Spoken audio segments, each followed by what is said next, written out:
cutie, I'm Brittany with Stitches of Love Quilting, and welcome to the machine embroidery tutorial for your April block of your Ewe Troupe block of the month. This is going to be so much fun to make together. So let's first talk about what you need to have ready before you begin. So of course you will have opened your kit that you get in the mail. I have my border, the block fabric set aside except for my lime green piece. I'm going to open this up and press it in a second. All my prefused laser cut applique pieces, I've gone on and peeled the backing from them, and I have them in a little bowl so I don't lose any of my pieces, like especially the raindrops. There's a lot of little bitty pieces, so I'm going to keep that handy. Now let's review the thread colors. They are all sulky 40 weight rayon thread colors. They're available in the 40 weight Ewe Troupe thread kit that we put together for you. So let's review the colors you need for this month. So first we have white, which is 1001. I'm going to line them up over here. Then we have the butterfly gold, which is 0567. I also refer to this as yellow throughout. Then we have the dark green, which is 1176. Then we have this beautiful purple, I just love this, 1299. Then we have black, 1005. We have the pretty red, which is 1147. Then we have the orange, which is 1168. And last but not least, the beautiful blue, which is 1293. Now, you'll notice that I have a rotary mat, a cutting mat underneath my Steady Betty. My Steady Betty is great for pressing all my pieces while I'm ironing my pieces in the hoop. And then, of course, to press, you have to have a handy iron, which, if you've watched the tutorial before, you recognize this Steam Fast Travel Iron. I love it for working in the hoop of my projects. I also like to have my favorite scissors. These are the Karen K. Buckley scissors. This is the large size. Sometimes I have the medium back here. I just happen to have the large today. And then of course a rotary cutter. Now, one other thing that you'll need is transport tape or any kind of tape to secure your fabric in place in the hoop. And this is a 3M transport tape. You can order it from Amazon and get a little bundle that'll last you for a really long time. So let's get started. The first thing you're going to do is load your file into the machine, and you're going to load your white thread and prompt your machine to do the very first step, which is going to be a T that's stitched right in the center of your hoop, which I will mention has a medium tearaway stabilizer hooped into that. All right, so let's start that first step, and I'll be back to show you how to position your fabric. Okay, so what you'll see in your hoop for that first step, you can see is a T that is stitched. It's just a loose basting stitch so we know where to put our fabric. So what I'm going to do, I am going to starch my fabric a little bit, because when I am doing the border on the actual block itself, I'm going to use some starch there. So I want all my fabric to be the same starch consistency. So we're just going to iron that. And while we iron this together, I'm just going to tell you a little bit more about the quilt. So every month, what you'll make is one block. You're going to make the block that matches that month. For example, in April, you're going to make April, and May, you'll make May, and so on. Then at the end of the year, so at your 13th box, is when you're going to get all of your border fabric and the finishing instructions. It's such a fun quilt to make, and I hope you're going to have so much fun the entire year through. And a reminder, this is a really fun collaboration with our friend Amy of Amy Brucken Designs. So this project is obviously a large quilt, and it's also available as a cross stitch project, which makes a really cute framed piece. So it's just a lot of fun, and we've had so much fun working with Amy to create this and other really fun projects. So my fabric is totally starched. What I'm going to do now is just pull it down. I will tell you, these are Bella Solids from Moda. There's not really a right way, but if you want to look at it and kind of pick which way you think is outside and which is inside, that's just fine. So we're going to do one crease here and another crease here. Don't worry if it lines up perfectly at the corners. You just need this right here, your folded edges, to be nice and straight.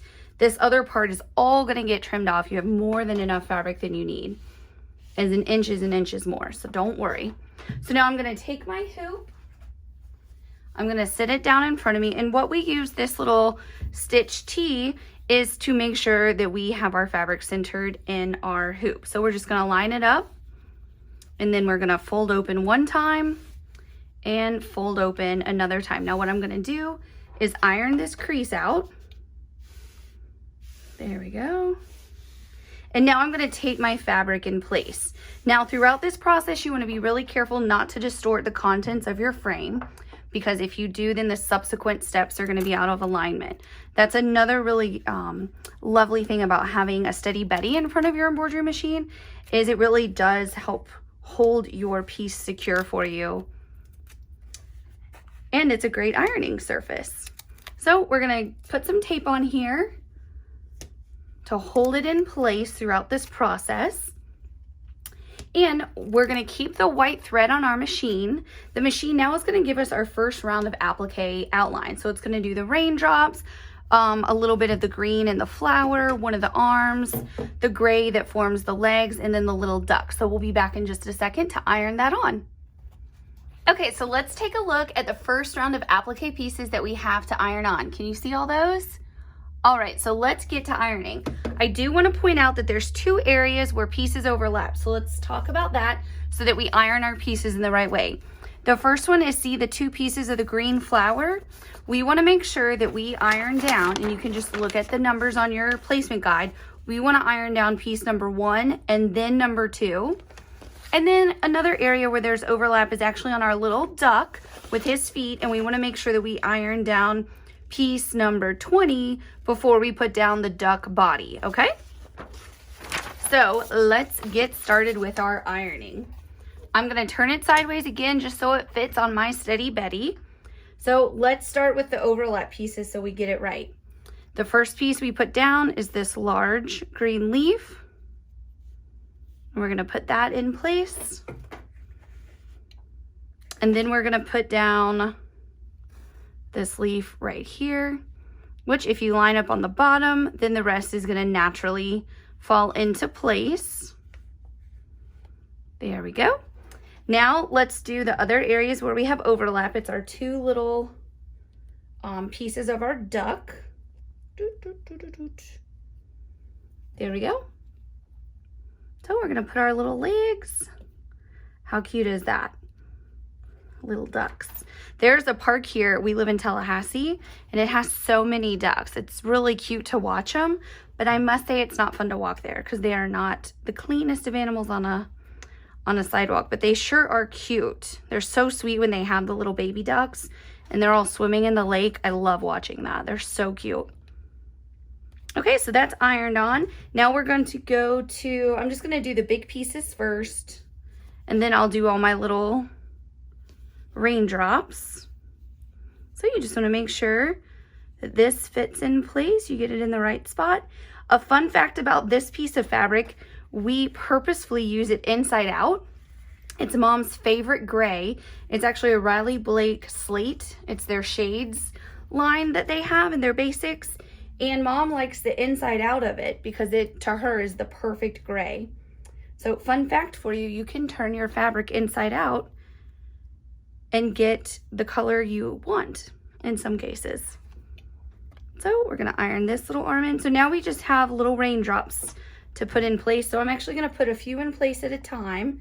And I must say they're kind of hard to pick up.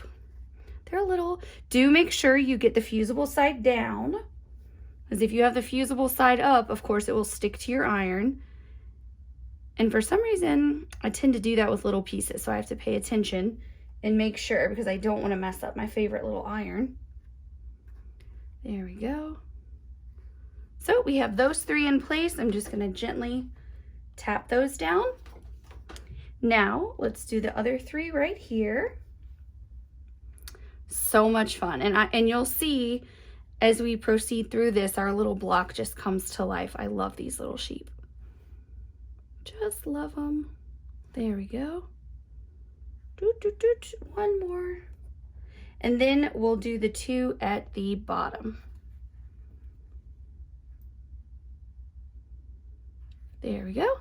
So, boop. And now right here, we have the very last two raindrops. As they say, April showers bring May flowers. And I don't know about you, in the springtime is when I really start wanting to work in my yard and upgrade a little bit of the landscaping, add some floral elements to it. Fix your grass. For me, that's something I have to do right now. There we go. Okay, so now, and I'll tell you a little trick. If you have a piece in place and you're like, oh, it's a little off, while it's still hot, just gently coax it into place. Like, see, I had that one just a little bit lower than it should have been. It's really easy just to gently move it before it's all the way cooled off. So this is what your block looks like now, a little weird. We are going to now keep the white thread on and proceed to the next step, which is going to be a little bit of the flower in the arm, and then it's going to give us our little duck bill and the first part of the boot. Okay, so take a look. Here's our next few applique pieces outlined. None of them overlap on this step, so it doesn't matter the order in which you iron them on. So I'm going to start with my little boot. How cute is that? Little rain boots. So fun. Aren't they called wellies? I think they're called wellies. A little ducky and wellies. That's adorable. Now we'll do our duck bill and get that right in place. There we go. I love the duck, y'all. I mean, how cute is that little duck? So cute. And again, if you don't like your little placement, see, boop, boop, boop, just barely touch it and it moves right where you need it. And then the little hand holding the flowers. So cute. See, perfect flowers to be planting right now. Right now, if you go and look up Kokenhof, hope I say that right, the beautiful tulip gardens in the Netherlands, they've been doing all these virtual tours and showing you all the beautiful flowers. Oh, it's just so pretty, y'all. I could watch it for hours. Okay, so this is what's ironed on for this step. Now the next step's going to be a lot of pieces. It's going to give us an outline for 2 pieces of the umbrella, the whole sheet body. It's going to do the flower center, and it's going to do 2 pieces on our boot. Okay, so check out all the pieces we have to iron in place. There's a few items of note for overlap, and I want to make sure I point that out for you. The first is, let's talk about the boot. So you can see that the gray on the right boot goes down before the black piece on the left. Let's look at the numbers. So you can see we have number 8 in place, but we have an outline right now of 9 and 10. So what we're gonna do is iron down number 9, and then we'll iron down number 10. Now another area where we have some overlap is very important, and that's with our sheep and our umbrella. So let's take a look here. If you look at the picture, you can see the body will go down first, then the black stick of the umbrella, or the handle, if you will, and then the red piece. So let's take a look at the numbers. Let me open this up so you can see the full sheep. There you go. So you can see our sheep is number 12. So we're going to put down that big yellow piece of the sheep first. Then we'll do number 15, which is the handle of the umbrella. Then we'll do 17, which is the large red. So just want to make sure I point those out for you. So again, turn it sideways so it fits on your steady Betty. And let's get to work with the boot. The boot. All right, so we're gonna put down, like we said, the gray piece, number 9. Just lay that into position and press it. Now we'll put down number 10, which will fit nicely overlapping. And you can see how it's just a little bit of an overlap, but nonetheless, the overlap makes a huge difference when it comes down to the stitching, the buttonhole stitch that's gonna take place. So get that in place. If you, again, don't like where you have it, just wiggle it a little. Doot, doot, doot, doot. See? Don't you love that little trick? I do. And now let's put down our sheep body. And on a large piece like this, you just want to make sure you have it totally in place all the way around. So I'm just gonna fiddle with it for a second. There we go. And once I like where I have it, I'll start ironing down from one side to the other. There we go. And again, if you need to wiggle it at all, just coax it. There we go. Looking good. Now we're gonna put the stick down. Sorry, it's not a stick, y'all. It's the handle. But I keep calling it a stick, so just accept my apologies. So we'll have it lined up, and yes, you're not gonna see that little bit of the outline But if you have the rest of it in place, that just falls right in. And then we're gonna do the top of the main piece of our umbrella, this red. Oh my gosh, you guys, it's starting to look like something. Okay, so now we're gonna iron this. And you can see I just work from one side to the other to make sure it stays in place. And now finally we need to do the little yellow circle for the center of our flower. Again, make sure on the little pieces you have it fusible side down. And it's a perfect circle, so there is no right, you don't have to orient it a certain way. Okay, let's take a look. Our little sheep is almost a sheep. How cute is that? Now we're going to put this back on and the machine is going to do the final applique outlines, which are going to be the 2 outlines for the white on the umbrella. Of course, the face of our sheep, the little hook closures right here, and the final piece of our boot. All right, now it's time to iron on our final few pieces. There's no overlap on this step, so you can do whichever piece first. So let's put down our cute little face because I want to see the little sheepy come to life.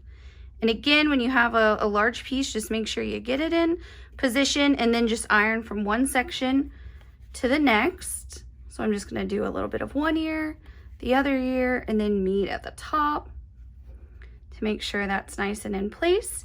Now there's 2 little closures on the jacket, so we're going to put those in place. And this little one.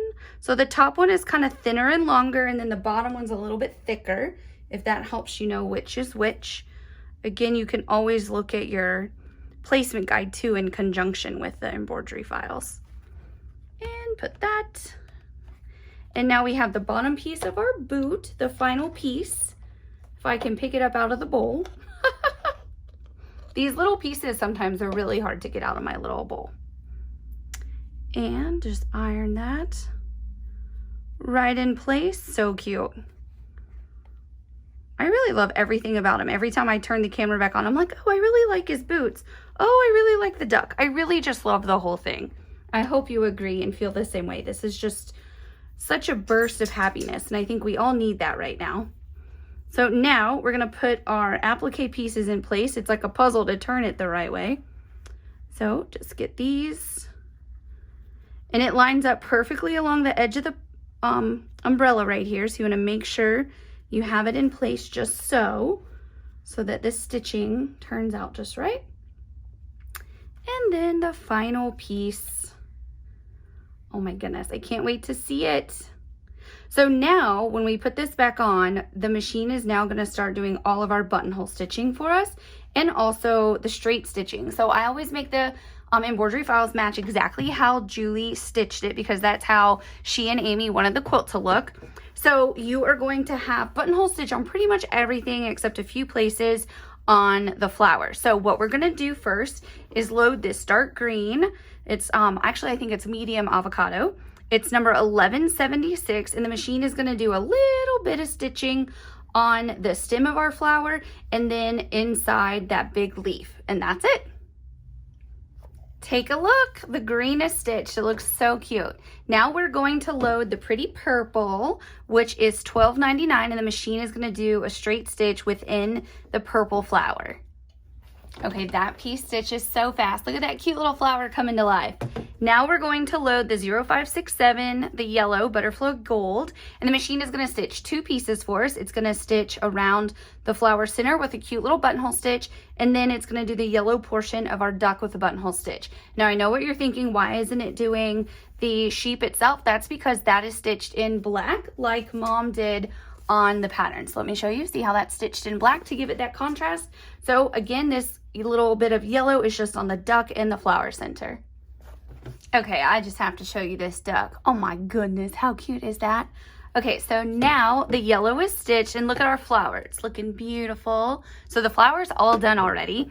So now what we're gonna do is load the black thread, which is gonna stitch a whole bunch on this project. So it's gonna stitch the black portion of the handle. It's gonna do around the face, the sheep, the little buttons here. It does around the gray. It does around the boots and the gray on the boots.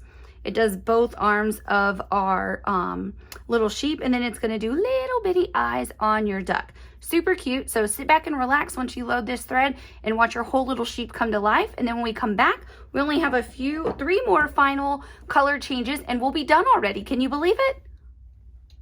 Okay, are you just so excited? Take a look at your little sheepy. Look at all the black stitched. It looks so cute. Okay, I'm really, really happy with it. So now we're gonna change our thread color to 1147, the red, and the machine is going to do the red around our umbrella. Take a look at your umbrella. The red looks perfect. So now we're going to change to the white thread, which is 1001, and the machine is going to give our little sheep his little face, and it's going to stitch the 2 white areas on our umbrella. Okay, y'all, I just can't even. Look at that little face on our sheep. Oh my gosh, so cute. I love it. Okay, so now we're gonna change to our orange, which is 1168, and the machine is going to do the finishing touches on our duck. So it's gonna do a buttonhole stitch around the feet and the duck bill. Okay, look at your little ducky. How sweet is that duck? Okay, so now we're on the very final step of stitching, which is this beautiful blue 1293, and the machine is going to do the cutest little buttonhole stitch on all 8 of our raindrops, and then we'll be back to talk about trimming and moving on to the next steps. Oh my gosh, you guys, look how cute. I'm gonna do a little slow motion from top to bottom so you can see everything that's stitched. Is that not the cutest? Oh my gosh, I love it. I can't wait for Mom and Amy to see this. Okay, so let's talk about what you need to do next. Let me move my hoop out of the way. So if you take a look at the pattern, on your placement guide, you have a trim line. So sometimes in the embroidery files, we give you that trim line. However, we wanted to stick with that 8x12 hoop for this project, and you need to cut, I believe is it 9.5 inches? Let me read the pattern. Yeah, you're gonna trim to 9.5 inches squared. So I couldn't give you that trim line in the embroidery file, but it's a piece of cake because I give you this perfect 9.5 inch square here. It's the outer line that you're gonna use to trim. Now I'm gonna film a tutorial just about trimming for you. That way those of you doing machine embroidery or machine applique can watch the same video. So be on the lookout for that. But let's talk about how to remove this stabilizer, okay? So of course you have it taped. So you're gonna remove your tape if you haven't already. Let's get that. Then what we're gonna do is remove our stabilizer, and I just wanna give you a few tips, because remember that original T that we stitched? When we're pulling the stabilizer off, that T is gonna pull, and I wanna show you how to not have to fuss with that. So see, this T is stitched, right? So if I go to pull my stabilizer, it's gonna wanna pull on my pieces. So what you do with your scissors is ever so carefully, you are just gonna trim that T away from the fabric, just where it is overlapping with the pieces, right? That's all you're gonna do. So you're gonna do a little bit right here. Just don't cut your applique pieces and don't cut your background fabric. I really love these Karen K. Buckley scissors because they're sharp all the way to the point, and that way I can just like barely get in there with the scissors and cut it. So I'm just removing all my stabilizer. I'm just tearing it away quickly. You can of course go in a little bit closer and get it all right, but I'm just doing it quickly for the video. I want to show you a little bit more about pulling that T, the stabilizer, away from this T. So we have a little bit of the T right here around the umbrella, right? So we're just gonna take and we're gonna trim that. Let me just show you. See how you have a little bit of that T stitching? You're just gonna cut that basting of the T. That's it. And for those of you, I know a lot of you are in multiple clubs of ours, you have to do this on the gnomes as well. And everyone's really given such good feedback on that. So I think y'all like this version. Our goal is to try and keep you all in like the same size hoop so that it's approachable. It's been really funny because so many of you have called and told us about the new machines you bought so that you can do our projects. So we want to make sure not to go bigger than that 8x12 hoop. And then let's just get in right here. My nails are kind of in the way, so I'm going to gently, there we go, pull my stabilizer. And see, I have a T right here. So I'm just going to gently, I use my nail to kind of lift it. Boop. Just trim that, and then I have a little bit right there to trim. Again, just make sure you don't cut your fabrics. It's really not hard. I'm just making it sound so dramatic because I want to warn you, but you'll be just fine. Don't worry. Okay, so you can get in there and pull that away closer. But let's take a look. Oh my goodness. So now you can just give it a nice press and then you're gonna be ready to trim. So check out that video. Do a little once over because if you're like me, when you're doing embroidery, you hold your threads. I try to trim that as I go.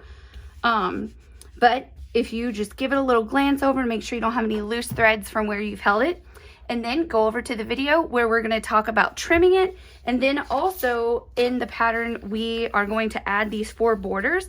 It's really important that you pay attention to the color of the border and the size that you cut it, because 2 of the borders are shorter and 2 of the borders are longer. So we give you step-by-step instructions on that. And then of course you have your applique pieces reversed in case you want to make extras. And I just hope that you have had so much fun making your April block in the embroidery machine with me. So go to those other videos, and I hope you're looking forward to May already. Happy stitching!